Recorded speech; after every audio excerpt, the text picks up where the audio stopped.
Hello everyone, welcome to IFS and I hope आप सब definitely बहुत ही अच्छे होंगे एंड आपके एग्जाम के लिए भी प्रिपरेशन आपका बहुत ही अच्छे चल रहा होगा। तो यहाँ पे मैं आज एक बहुत ही इंपॉर्टेंट टॉपिक लेके आया हूँ क्योंकि ये बहुत ज़्यादा डिमांडिंग टॉपिक होता है एंड काफ़ी से स्टूडेंट्स इनके बारे में जानना चाहते हैं। क्योंकि देखो होता ऐसे है कि बहुत सारे स्टूडेंट्स ऐसे हैं जो बहुत ज़्यादा अर्ली प्रिपरेशन करते हैं एंड जिनके लिए इनफ टाइम होता है, तो जो कि कोशिश करते हैं कि 100% सिलेबस कवर करने की। लेकिन बहुत सारे स्टूडेंट्स ऐसे भी होते हैं जो कि लास्ट टाइम में उनका प्रिपरेशन स्टार्ट होता है, उनके हाथ में ज़्यादातर 2 महीना 3 महीना या फिर 1 महीना 1.5 महीना ऐसा होता है। तो वो डेफिनेटली पॉसिबल नहीं है कि उस सिनेरियो में कि आप पूरा का पूरा 100% सिलेबस को कवर कर पाओ एंड उतना टाइम आपके पास होता नहीं। तो वहाँ पे उनके दिमाग में एक ऐसा सवाल आता है कि क्या हम without completing the 100% the syllabus क्या हम यूजीसी नेट एग्जाम को क्लियर कर पाएंगे, या फिर अगर कर पाएंगे तो फिर कौन से ऐसा पोर्शन है जिसके ऊपर हमें ज्यादातर मेन फोकस देना है। क्योंकि आज पर द टाइम कंस्ट्रेंट हम सारे के सारे कंटेंट के ऊपर ध्यान नहीं दे पाएंगे, हम 100% सिलेबस को कवर नहीं कर पाएंगे। तो यहाँ पे अगर हम इस क्वेश्चन की बात करते हैं एंड यहाँ पे अगर सिंपल सा मैं आपको आंसर दूं, दैट इज सिंपली येस, कि हाँ आप 100% सिलेबस कवर ना करके भी यूजीसी नेट एग्जाम को क्रैक कर पाओगे। बहुत सारे स्टूडेंट्स ने ऑलरेडी किया है, ठीक है। तो आप भी कर पाओगे अगर आपके पास भी लिमिटेड टाइम है, मान लो 3 महीना है 2 महीना है, तो आराम से 2 मंथ इज इनफ फॉर जो भी मैं आपको डिटेल बताऊं कि आपको ये चीज के ऊपर ध्यान देना है। एंड थोड़ा सा उसके लिए आपके प्री नॉलेज भी होना चाहिए, आपके पास दिमाग में थोड़ा सा होना चाहिए। ऐसा नहीं कि पूरा का पूरा आप स्क्रैच से स्टार्ट करो, आपको किसी भी नॉलेज किसी भी यूनिट के बारे में कुछ आइडिया हो नहीं है। ऐसा भी जनरली होता नहीं, क्योंकि स्टूडेंट्स जो होते हैं जनरली मास्टर्स जब उनका कंटिन्यू चलता है या फिर वो मास्टर्स कंप्लीट होने के बाद ये प्रिपरेशन स्टार्ट करते हैं, तो फिर मास्टर्स में वही सेम यूनिट्स को उन्होंने पढ़ा होगा। तो ऐसा कभी होता नहीं कि किसी को किसी के बारे में बिल्कुल भी आइडिया नहीं है, थोड़ा बहुत आइडिया रहता है लेकिन उतना इन डेप्थ नॉलेज नहीं रहता है। तो यहाँ पे थोड़ा सा अगर आपके पास मिनिमम टाइम है तो आपको थोड़ा सा स्मार्टली यहाँ पे प्ले करना पड़ेगा कि क्या क्या यूनिट है एंड उस यूनिट में से भी कौन सी यूनिट का इंपॉर्टेंस कितना है, कौन सी यूनिट से क्वेश्चन कितना पूछे जाते हैं। एंड उसके अगर और थोड़ा सा डिटेल समझ जाते हैं कि कोई भी यूनिट में अगर मान लो 5 क्वेश्चन आते हैं या फिर 10 क्वेश्चन आते हैं, तो उसमें से भी 6-7 क्वेश्चन ऐसा होता है जो फ्रीक्वेंटली एक पर्टिकुलर सेक्शन से पूछे जाते हैं। तो इस टाइम के अंदर आपको ज्यादातर उसके ऊपर ध्यान देना है, ना कि कहाँ से 2 क्वेश्चन आता है। एंड उसके लिए आपको बहुत सारा मेहनत करना पड़ेगा, बहुत ज्यादा टाइम डिवोट करना पड़ेगा, क्योंकि उतना टाइम हमारे पास है नहीं। तो सिंपली ऐसे बोलने हैं तो सब कुछ आपको पढ़ना है, लेकिन टाइम कंस्ट्रेंट के हिसाब से आप सब पढ़ नहीं पाओगे। तो मैं आपको हर एक यूनिट वाइज बताऊंगा कि आपको किस किस टॉपिक के ऊपर ज्यादा फोकस देना है, किस में से क्वेश्चन ज्यादा आते हैं, किस में से क्वेश्चन कम आते हैं, एंड कहाँ पे आपको एफर्ट भी मिनिमम देना पड़ेगा, कहाँ पे आपको एफर्ट ज्यादा देना पड़ेगा, and so that you can simply skip that. तो हम उसके बारे में बात करेंगे। इसलिए मैंने आपके जो यूजीसी नेट कंप्यूटर साइंस की जो भी सिलेबस, जो अपडेटेड सिलेबस है, वो मैंने यहाँ पे रखा है एंड उसके बारे में हम बात करेंगे। एंड आप ये सिलेबस डेफिनेटली यूजीसी नेट की जो ऑफिशियल वेबसाइट है वहां से डाउनलोड कर सकते हो। तो हम चलते हैं आगे एंड यहाँ पे 1 बाय 1 जो भी हमारे पास सिलेबस है इसको हम यहाँ पे डिटेल में डिस्कस करेंगे कि क्या क्या हमारे पास यहाँ पे कंटेंट है एंड जो भी हर एक यूनिट है, हर एक यूनिट में हमें किसके ऊपर ज्यादा फोकस देना चाहिए एंड किसके ऊपर फोकस इस मिनिमम टाइम के अंदर नहीं देना चाहिए। ठीक है, तो स्टार्ट करते हैं यहाँ पे। तो सबसे पहले अगर हम यूनिट 1 के पास चलेंगे, आज यू गाइस ऑलरेडी नो कि यूनिट 1 जो होता है that is your discrete structure and your optimisation. तो डिस्क्रीट स्ट्रक्चर एंड ऑप्टिमाइजेशन का जो यूनिट है ये काफी इंपॉर्टेंट यूनिट है। यहाँ पे मैथमेटिकल पोर्शन बहुत ज्यादा है एंड इसमें जो है बहुत सारे स्टूडेंट्स ऐसे हैं जिनका आपके जो मास्टर्स से किसके एग्जाम में, मतलब किसके मास्टर्स में ये होता है, किसके मास्टर्स में नहीं होता है, क्योंकि ऑल ओवर द इंडिया में जितने सारे भी कॉलेजेस एंड योर यूनिवर्सिटीज हैं सबका जो भी सिलेबस है थोड़ा बहुत डिफर करता है एंड काफी सारे स्टूडेंट्स को ये बहुत ज्यादा डिफिकल्ट भी लगता है। तो मिनिमम टाइम अगर आपके पास है तो इसमें से भी ऐसा बहुत सारे पोर्शन है जो आप मिनिमम टाइम में कवर कर सकते हो, बहुत इजी भी रहता है। एंड बहुत सारे पोर्शन ऐसा है जो थोड़ा सा ज्यादा टाइम लेगा एंड उसमें आपको ज्यादा टाइम डिवोट करना भी पड़ेगा एंड थोड़ा डिफिकल्ट भी रहता है, टू बी वेरी फ्रैंक। तो चलते हैं आगे।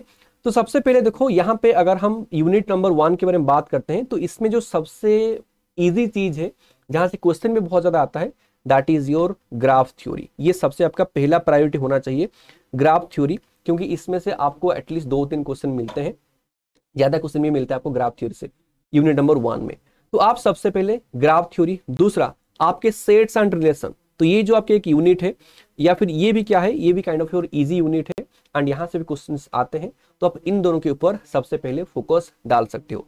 तो ग्राफ थ्योरी एंड थोड़ा सा बुलियन अलजेब्रा का पार्ट भी इसके अंदर है, ये भी एक मैं थर्ड इंपोर्टेंस दूंगा इसको कि आप इसके ऊपर फोकस डाल सकते हो।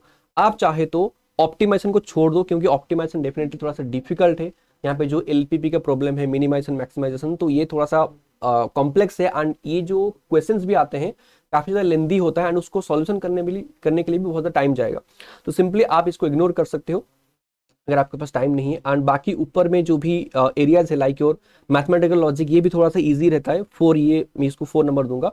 एंड ये जो कुछ चीज़ है आपके काउंटिंग, प्रोबेबिलिटी, मैथमेटिकल इंडक्शन, ये जो प्रोबेबिलिटी का रहता है, कॉम्बिनेटरीज, ये थोड़ा सा मैं भी आपको मतलब उरी कर सकता है कि थोड़ा सा डिफिकल्ट रहता है ये प्रिंसिपल्स वगैरह।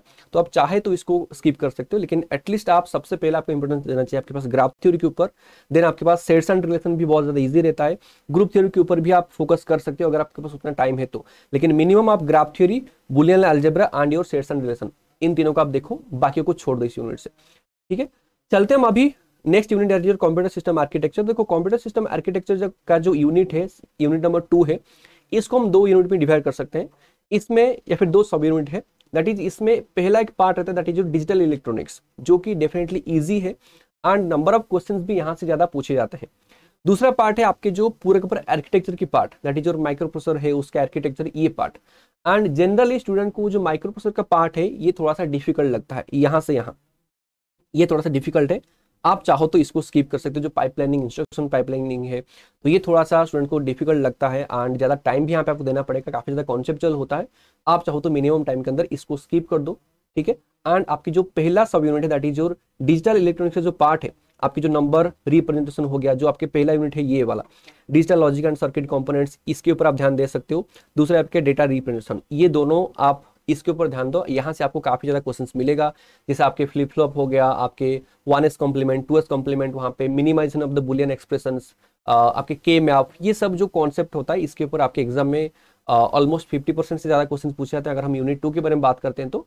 एंड इसमें ज़्यादा टाइम भी आपका नहीं लगेगा, आई मीन और ज़्यादा डिफिकल्ट है नहीं, थोड़ा सा इसको पढ़ोगे तो ये हो जाएगा ना। ये आपने डेफिनेटली आपके कॉलेज लेवल में या फिर आपके जो मास्टर्स लेवल में आपने डेफिनेटली पढ़ा होगा। तो ये कि आपके पास यूनिट 2 के बाद, एंड इसमें आप ये वाला पार्ट को चाहो तो पूरा स्किप कर सकते हो अगर आपके पास उतना टाइम नहीं है तो पहला प्रेफरेंस आपका ये होना चाहिए। एंड ये करने के बाद अगर आपके पास टाइम बच रहा है तो फिर आप बाकी के ऊपर ध्यान दे सकते हो, जो आपकी प्रेफरेंस है उसके बाद में। तो मैं यहाँ पे मिनिमल वे में बात कर रहा हूँ कि किस यूनिट के ऊपर आपके पास ध्यान देना चाहिए अगर आपके पास मिनिमम टाइम है तो।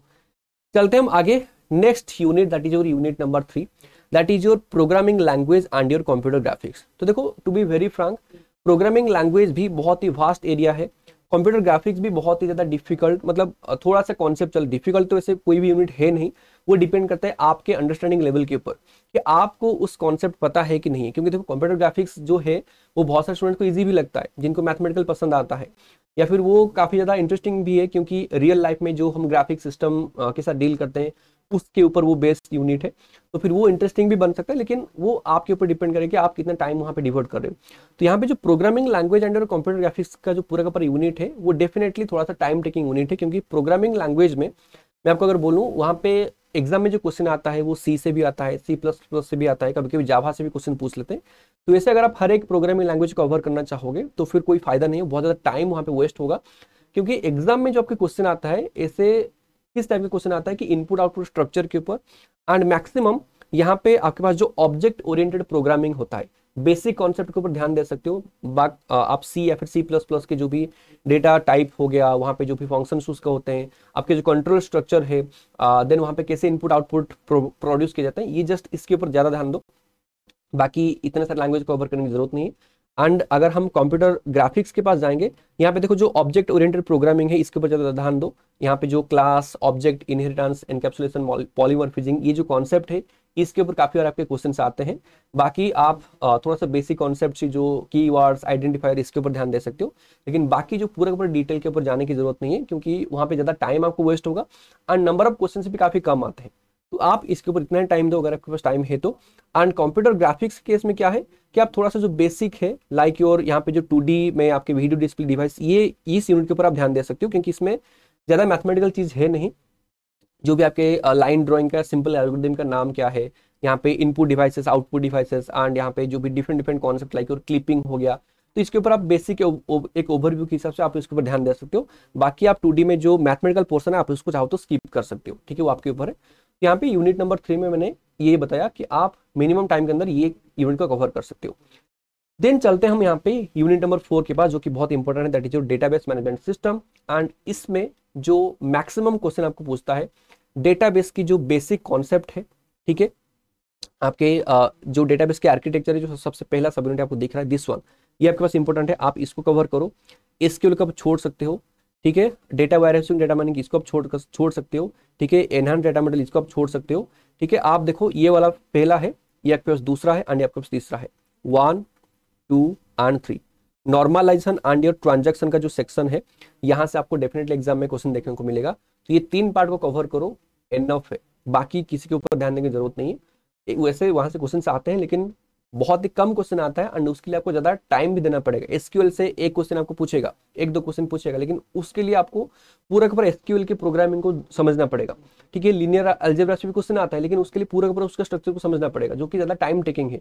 तो अगर आपके पास टाइम है तो डेफिनेटली आप उसके बारे में देख सकते हैं। मैं ऐसा मना कर रहा हूँ कि ये इसको पढ़ो ही मत, लेकिन मैं यहाँ पे मिनिमम टाइम के पॉइंट ऑफ व्यू से बात कर रहा हूँ, ठीक है। तो मिनिमम टाइम अगर आपके पास है तो आप उनको छोड़ सकते हो, पहला प्रेफरेंस आपके ये चीज होना चाहिए। देन चलते हैं आगे नेक्स्ट यूनिट, यानी कि यूनिट नंबर 4 के पास। ये जो बिग डाटा एनओ, इसके लिए सब छोड़ दो, कोई चाहिए नहीं आपको। Then system software and your operating system, इसमें क्या है, ये भी बहुत काफी ज्यादा इंपॉर्टेंट टॉपिक है। इसमें जो आपके पास बेसिक है, ठीक है, यहाँ पे मेनली आपकी सीपीयू शेड्यूलिंग हो गया, ठीक है, 2 ये आपके पास डेडलॉक, यहाँ पे मेमोरी मैनेजमेंट, 4 आपके स्टोरेज मैनेजमेंट, इतना आपको चाहिए, क्योंकि मैक्सिमम इसके ऊपर आपको क्वेश्चन आते हैं आपके एग्जाम में। तो आपके जो सीपीयू शेड्यूलिंग होता है, आपके स्टोरेज का जो भी डिफरेंट स्ट्रक्चर है, एंड स्टोरेज का जो भी आपके एक्सेस मैकेनिज्म है, सेकेंडरी स्टोरेज डिवाइस है, आपके मेमोरी मैनेजमेंट टेक्निक लाइक और पेजिंग हो गया, थ्रैशिंग हो गया, पेज रिप्लेसमेंट, पेज फॉल्ट, तो ये जो कॉन्सेप्ट है ये आपको आना चाहिए, क्योंकि मैक्सिमम क्वेश्चन आपको इसी सेक्शन से देखने को मिलेगा अगर ऑपरेटिंग सिस्टम से आपको क्वेश्चन पूछा गया है तो इसलिए ये पॉइंट है। एंड बाकी यहाँ पे as you can see here, जो आपके सिक्योरिटी हो गया, वर्चुअल मशीन हो गया, लिनक्स हो गया, इन सब का आप छोड़ सकते हो। इसके ऊपर आपको ज़्यादा क्वेश्चन देखने को नहीं मिलेगा, या फिर मिलेगा भी, इसके लिए टाइम ज़्यादा चाहिए आपको, ठीक है। थोड़ा सा कॉम्प्लेक्स भी होता है, उनके जो भी कमांड्स हो गया उसको आपको ध्यान रखना पड़ेगा, लिनक्स का थोड़ा सा अलग है, एंड ये जो फाइल स्ट्रक्चर होता है थोड़ा सा कॉम्प्लेक्स स्टूडेंट को लगता है, तो आप उनके ऊपर ज़्यादा ध्यान दो, जो कि थोड़ा सा कॉन्सेप्चुअल है, थोड़ा सा इजी भी रहता है आपको समझने के लिए। नहीं, ये आपने डेफिनेटली पढ़ा होगा, डेडलॉक का कॉन्सेप्ट, सीपीयू शेड्यूलिंग का कॉन्सेप्ट, ये आपने ऑलरेडी पढ़ा होगा। देन ये डिस्ट्रीब्यूटेड ऑपरेटिंग सिस्टम, ये सब आप छोड़ सकते हो, सब आप स्किप कर सकते हो। देन आते हैं हम यहाँ पे सॉफ्टवेयर इंजीनियरिंग के पास। सॉफ्टवेयर इंजीनियरिंग में देखो, सबसे पहला ये तो सबसे पहली बात है, पूरे का पूरा थ्योरेटिकल यूनिट है, 5% वहाँ पे कॉन्सेप्चुअल है, सॉरी कॉन्सेप्चुअल बोल रहा हूँ, आपके पास मैथमेटिकल है, बट आप उसको सिंपली स्किप कर दो, क्योंकि वो बहुत ज़्यादा कॉम्प्लेक्स होता है, बहुत ज़्यादा टाइम टेकिंग भी होता है। आप जितना भी पढ़ो, आप उस क्वेश्चन को सॉल्व करने का जो प्रोबेबिलिटी बहुत ज़्यादा कम रहता है, चाहे आपके पास ज़्यादा टाइम है, चाहे आपके पास कम भी टाइम है। तो यहाँ पे सबसे पहला आपके सॉफ्टवेयर प्रोसेस मॉडल आपको पढ़ना पड़ेगा, दूसरा डिज़ाइन, ठीक है, तीसरा यहाँ पे आपके पास टेस्टिंग एंड मेंटेनेंस। ये आपके 3-4 जो है, ये आपको सबसे पहले प्रायोरिटी देना है। मॉडल्स, ठीक है, सबसे पहला design, model design, cohesion coupling से क्वेश्चन आएगा आपके पास, सॉफ्टवेयर टेस्टिंग एंड मेंटेनेंस, ये 4 आपके पास है। इसके अलावा चाहो तो इसको आप पूरे के पूरा स्किप करो, एस्टिमेशन एंड शेड्यूलिंग को, क्वालिटी के ऊपर आप थोड़ा सा ध्यान दे सकते हो, ये रिक्वायरमेंट के ऊपर ध्यान दे सकते हो अगर आपके पास टाइम है तो, लेकिन ये 4 आपके मेनली इंपॉर्टेंट है। क्या क्या आपके पास process models, design, testing and maintenance, इसके ऊपर आपको ज्यादा क्वेश्चन देखने को मिलेगा। चलते हम आगे यूनिट नंबर 7 के पास, that is your data structures and algorithms. तो देखो डेटा स्ट्रक्चर्स एंड एल्गोरिथम्स में डेटा स्ट्रक्चर की जो पार्ट है वो ज़्यादा इजी रहता है। एल्गोरिथम्स में जो भी आपके एल्गोरिथम्स को मैनेज करने के जो काम होते हैं, आपके पास डिफरेंट टाइप ऑफ मेथड रहता है, ठीक है, मास्टर्स थ्योरम, ये थोड़ा सा डिफिकल्ट रहता है, एंड अगर आपके पास उतना टाइम है नहीं तो आप उसको भी सिंपली स्किप कर सकते हो। लेकिन डेटा स्ट्रक्चर का जो पार्ट है वो बहुत ज़्यादा ईजी है, लाइक जो बेसिक डेटा स्ट्रक्चर है, ट्री क्या है, स्टैक, लिंक लिस्ट, एंड इनकी जो भी इंसर्शन ऑपरेशन, डिलीशन ऑपरेशन, उनके जो भी ऑर्डर है, उनके जो भी टाइम कम्प्लेक्सिटी, स्पेस कम्प्लेक्सिटी, ये थोड़ा सा आप बेसिक ओवरव्यू यहाँ पे देख सकते हो। मेनली आपके binary tree, binary search tree, तो ये सब आप थोड़ा सा ध्यान दो, इसके ऊपर आपको काफी क्वेश्चन देखने को मिलेगा डेटा स्ट्रक्चर की पार्ट में, ठीक है। एंड वहाँ पे अगर हम एल्गोरिथम पार्ट में चलें तो एल्गोरिथम में थोड़ा सा जो बेसिक एल्गोरिथम का कॉन्सेप्ट होता है, कौन किस मेथड के ऊपर अप्लाई किया गया है, कौन सा डिवाइड एंड कंकर है, कौन आपका ग्रीडी मेथड है, तो ये कॉन्सेप्ट भी आपको आना चाहिए। बेसिक कॉन्सेप्ट होता है, ज़्यादा आपको टाइम नहीं लगेगा, एंड इसके ऊपर भी आपको एग्जाम में क्वेश्चन देखने को मिलेगा, तो आप थोड़ा सा इसके ऊपर ध्यान दे सकते हो आपके एल्गोरिथम के पार्ट में। एंड बाकी जो कॉम्प्लेक्स चीज़ है आप उसको छोड़ सकते हो, ठीक है। तो जो आपके PNP हार्ड NP कंप्लीट होता है, आपके बहुत सारे अलग अलग टाइप ऑफ सॉर्टिंग टेक्निक है, बबल सर्ट, आपके मर्ज सर्ट, इनके जो बेसिक कॉन्सेप्ट को ध्यान दे सकते हो, ज़्यादा डेप्थ में जाने की जरूरत नहीं है। लेकिन यहाँ पे डेटा स्ट्रक्चर जो है ईजी रहता है, मिनिमम टाइम के अंदर आप उसको कवर कर सकते हो। तो ये थोड़ा सा आपको इंपॉर्टेंस देना पड़ेगा कौन, आपके डेटा स्ट्रक्चर पार्ट में, एंड एल्गोरिथम में थोड़ा आप टाइम डिवोट कर सकते हो। देन चलते हैं वहाँ पे next unit, that is your theory of computation and your compiler design. ये भी काफी इंपॉर्टेंट यूनिट है, बहुत ज्यादा क्वेश्चन यहाँ से भी आते हैं। तो देखो यहाँ पे theory of computation and compiler जो होता है, इसमें मेनली आपका जो regular language and your context free language, ये दोनों आपके इंपॉर्टेंट है। इससे आपके बहुत ज्यादा क्वेश्चंस आते हैं। बाकी आप देखोगे theory of computation and compiler जो होता है, इसमें 2 यूनिट है, टीओसी एक है एंड कंपाइलर एक है। कंपाइलर में भी आपको ज्यादा टाइम देना नहीं, क्योंकि कंपाइलर से क्वेश्चन आता है, लेकिन उसमें मैं आपको बता देता हूँ, कंपाइलर में आपको सिर्फ और सिर्फ यहाँ पे जो भी different different type of compiler है, ये वाला मेनली उसका फेजेस ऑफ कंपाइलर, ये आपको आना चाहिए, क्योंकि फेजेस ऑफ कंपाइलर से आपको काफी सारे क्वेश्चंस आपके एग्जाम में देखने को मिलते हैं, जस्ट थ्योरेटिकल क्वेश्चंस। एंड कौन से फेज का नाम क्या है, क्या क्या उसका अल्टरनेटिव नाम है, ये सब आपको थोड़ा सा वहाँ पे देखना पड़ेगा। एंड दूसरा, जैसे मैंने बोला, अगर हम टीओसी के बारे में बात करते हैं, थोड़ा सा आपको regular language as well as your context free language CFG CFL, ये आपको देखना पड़ेगा, इसके ऊपर आपको मैक्सिमम क्वेश्चन मिल जाएगा। एंड बाकी यहाँ पे जो पार्सिंग होता है, टाइप ऑफ योर पार्सर है, पार्सर के ऊपर भी थोड़ा सा ध्यान दो। पार्सर का जो एक स्ट्रक्चर होता है, कौन से पार्सर किसके अंडर आता है, टॉप डाउन के अंदर कौन है, बॉटम अप के अंदर कौन है, कौन सा पावरफुल है, कौन सा पावरफुल नहीं है, ये भी एक जो स्ट्रक्चर है, इसके ऊपर भी आपको एग्जाम में क्वेश्चन देखने को मिलेगा। तो ये भी आपको ध्यान रखना है, मिनिमम टाइम के अंदर आराम से कंप्लीट हो जाएगा। देन चलते हैं आगे नेक्स्ट यूनिट के पास, जो कि हमारे पास है, आप इनको चाहो तो स्किप कर सकते हो, कोई जरूरी नहीं है। Next unit that is your networking, काफी बड़ा यूनिट है, यहाँ से भी बहुत सारे क्वेश्चंस आपके पूछे जाते हैं। तो नेटवर्किंग में बोले जाए तो कुछ आप स्किप कर नहीं सकते, कुछ कुछ यूनिट है जिसको आपको थोड़ा सा ज्यादा कवर करना पड़ेगा, क्योंकि वहां से आपको मैक्सिमम क्वेश्चन देखने को मिलेगा। लेकिन फिर भी आपके नेटवर्किंग में मैं कुछ एरियाज बताता हूँ जो आप चाहो तो स्किप कर सकते हो। जैसे मान लो ये वर्ल्ड वाइड वेब आपके जो सेक्शन है, नेटवर्क सिक्योरिटी से भी काफी कम क्वेश्चन आते हैं। आप चाहे तो, अगर आपको ये समझ में नहीं आ रहा है क्रिप्टोग्राफी एंड नेटवर्क सिक्योरिटी का सेक्शन, आप उसको स्किप कर सकते हो। आपके mobile technology, cloud computing, IoT, इसको आप स्किप कर सकते हो, 1-2 क्वेश्चन आता है, वो भी सिलेक्टेड है, तो मिनिमम टाइम के अंदर वो भी कवर किया जा सकता है, लेकिन ज्यादा डिटेल में जाने की बिल्कुल भी जरूरत नहीं है। एंड दूसरा, यहाँ पे आपको जो मेन कॉन्सेप्ट होता है नेटवर्किंग की, OSI मॉडल एंड जो TCP/IP मॉडल, ये आप छोड़ नहीं सकते। तो ये छोड़ोगे तो फिर नेटवर्किंग पूरा का पूरा छूट जाएगा। तो नेटवर्किंग को थोड़ा सा ध्यान दो। कुछ कुछ यूनिट है, जैसे आपकी नेटवर्किंग हो गया, TOC हो गया, आपके पास ऑपरेटिंग सिस्टम हो गया, तो ये यूनिट को जितना ज्यादा ध्यान दोगे उतना अच्छा है। कुछ कुछ यूनिट को ज्यादा ध्यान दो, एंड कुछ कुछ को थोड़ा थोड़ा जो जो मैंने आपको पॉइंट बताए उसके ऊपर आप ध्यान दो। तो ये कि आपके पास यूनिट नंबर 9 दैट इज जो नेटवर्किंग, आप उसमें से इसके ऊपर ध्यान दे सकते हो, बाकी को आप रिमूव कर सकते हो। And the last unit that is your AI। तो इसमें से भी कुछ कुछ सिलेक्टेड पोर्शन है, जैसे मैं इसमें 3 यूनिट बताऊंगा आपको। सबसे पहले आपके पास अप्रोचेस टू AI, जिसके अंदर आपके पास min max search, game playing, वहाँ पे type of your searching techniques, ठीक है, ये आपके आते हैं, ये आपके इंपॉर्टेंट है, यहाँ से काफी क्वेश्चन आपको मिलेगा।